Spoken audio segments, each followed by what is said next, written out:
My wife texted from Vegas. Just married my coworker. You're pathetic, BTW. I replied, cool. Then I blocked her cards and changed the house locks. Next morning, police were at my door. I, 34 male, got the text at 2:47 a.m. on a Tuesday. My wife, Linda, 31, was supposed to be at a work conference in Vegas. The message included a photo of her and William, her 28M coworker, holding up marriage certificates outside some tacky chapel. The full text read, just married William, been sleeping with him for 8 months. You're pathetic, BTW. Your limp dick energy made this so easy. Enjoy your sad little life. I stared at my phone for maybe 30 seconds. Then I typed back one word, cool. Before she could respond, I got to work. See, Linda might have been sneaky about her affair, but she was terrible at managing finances. Everything was in my name. The house, the main accounts, even her credit cards were just authorized user cards on my accounts. By 3:15 a.m., I'd canceled all her cards, changed every password she knew, removed her as authorized user on everything. Called a 24-hour locksmith, cost me $300 but worth it. Screenshot everything from my records. The locksmith arrived at 4 a.m. By 5 a.m., new locks were installed. I even changed the garage code. Then I went back to bed. Woke up at 8 a.m. to pounding on my door. 2 cops standing there looking annoyed. Sir, we got a call about a domestic situation. Your wife says you locked her out of her home? I showed them the Vegas marriage text. She's not my wife anymore. She married someone else 5 hours ago. The older cop's eyebrows shot up. The younger one tried to keep a straight face, but I saw his mouth twitch. She's saying you stole her belongings and money. Officers, I have documentation showing this is my house, purchased before marriage. The credit cards were in my name. She was just an authorized user. I haven't touched any of her personal belongings. They asked to verify the text was real. I showed them my phone, the timestamp, everything. The older cop sighed. Ma'am, he said into his radio, you need to figure this out through lawyers. We can't force him to let you in if you married someone else. I heard screeching through their radio. Linda was pissed. The cops left after warning me not to destroy her belongings. I assured them everything would be waiting for her, outside. Update 1. Holy shit, this blew up. To answer common questions, yes, this is real. No, we don't have kids, thank God. Yes, I'm getting a lawyer. So Linda showed up that afternoon with William, her mom Barbara, and her sister Susan. William looked like he wanted to be anywhere else. Guess the Vegas high wore off quick when he realized his new wife was homeless and broke. They tried everything.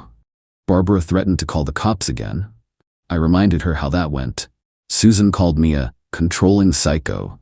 William tried to act tough until I mentioned I'd be forwarding their wedding photo to HR at their company. They have a strict no fraternization policy. Linda ugly cried about how I was financially abusing her. I'd already packed her stuff in boxes and put them in the garage. Told them they had 1 hour to load up and leave. The best part? Linda tried to use her credit card at the U-Haul place. Declined. William had to pay. His face was priceless. But here's where it gets good. My lawyer called yesterday. Linda's trying to claim she was drunk and manipulated into the Vegas marriage. She wants it annulled and wants to claim rights to our house because we were still technically married when she left for Vegas. My lawyer literally laughed. She sent you written proof of adultery and bigamy. She's done for. Also found out through mutual friends that William's been living in his mom's basement. He thought Linda had money. Hell no. More updates coming. This is far from over.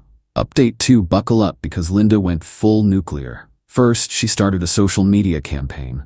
Posted everywhere that I was an abusive narcissist who trapped her in a loveless marriage and forced her to find love elsewhere.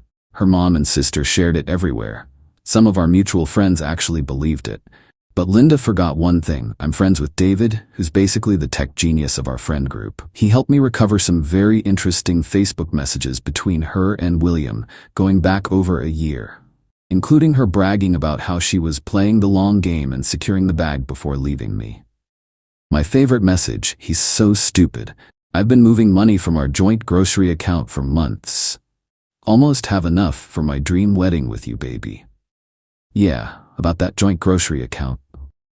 It was actually just my account that I let her use for household expenses. I pulled the statements. She'd been withdrawing cash for groceries and spending maybe half. The rest? Who knows? I posted the screenshots. Her narrative crumbled fast. Then came the extinction burst. 1. She convinced her dad to call my boss, claiming I was harassing his daughter. My boss knew the whole story and told him to get lost professionally. 2. She tried to break into the house at 3 a.m. My new cameras caught everything. She was screaming about her grandmother's jewelry that her grandma was still wearing because, she's alive. 3. She claimed I killed her cat. We've never had a cat. I'm allergic. 4. She started calling my mom, crying about how she made a mistake, and William means nothing. My mom told her, "You should have thought about that before sleeping with him for 8 months, dear." But the peak entitlement came yesterday. I get a call from William's mom, Sarah. This woman had the audacity to demand I be a man and take Linda back because William can't afford a wife and made a mistake, and young men do stupid things.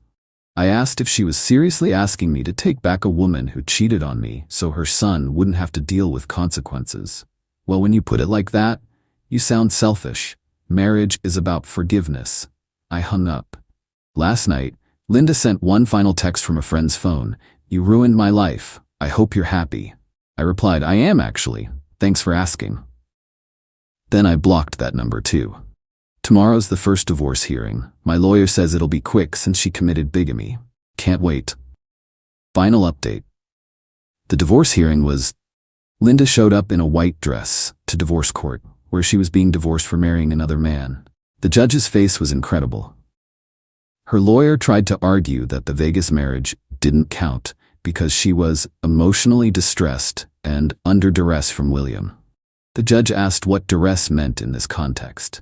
He promised her things, made her believe leaving her marriage was the only option.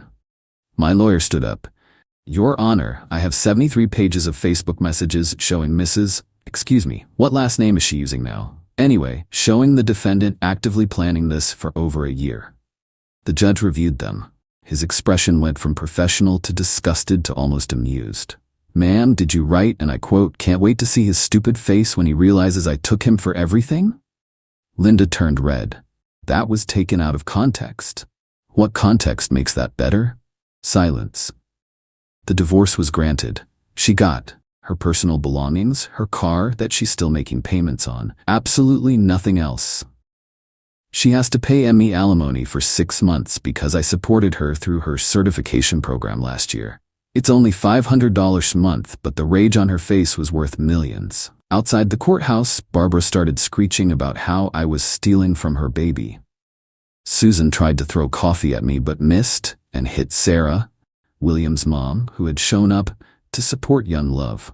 The coffee fight that ensued between the two moms was something. Security got involved.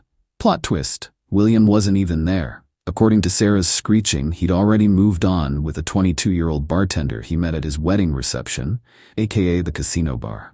Linda broke down sobbing. Not pretty tears, full ugly crying, snot and everything. She kept wailing, "This isn't how it was supposed to go." Her sister tried to comfort her. "It's okay, sweetie. You can stay with me." "I can't. Your apartment smells like cats and sadness." Even Susan looked done after that. Last I heard through the grapevine, Linda's living with her parents. William's engaged to the bartender. Their company fired both of them for the fraternization thing. Barbara's been banned from 2 Starbucks for harassing baristas who look like that bastard. Susan posted about cutting off toxic family members. Sarah is suing Linda for emotional damages to her son. As for me, I'm doing great. Sold the house for way over asking, market's insane. Moving to a nice condo downtown. Started seeing Jennifer from my gym. She thinks the whole story is hilarious and brings me coffee with "Not William" written on the cup. My lawyer framed the Vegas marriage certificate. It hangs in his office as the easiest case ever.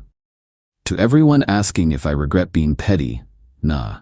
She played stupid games and won stupid prizes. The only thing I regret is not seeing the red flags sooner, like when she said her ex was crazy for changing his Netflix password after she cheated. Should have known. Thanks for following this wild ride. I'm gonna go live my best life now. P.S. Linda, if you're reading this, and I know you are because you're obsessed with Reddit, William's mom called you a gold-digging succubus at her book club. Just thought you should know. Cool? Cool? Edit. Since some of you are asking, yes, this is 100% legal where I live. No, I didn't break any laws. Removing an authorized user from my accounts isn't theft. Locking my house isn't illegal. Die mad about it. Edit 2. Stop deeming me asking if Jennifer is single. She's not. We're very happy. Also stop asking for Linda's social media. Let's not go there. Edit 3. William's bartender fiancé dumped him after finding out he was married. My lawyer sent me the annulment papers Linda filed. Under reason she wrote temporary insanity. The jokes write themselves.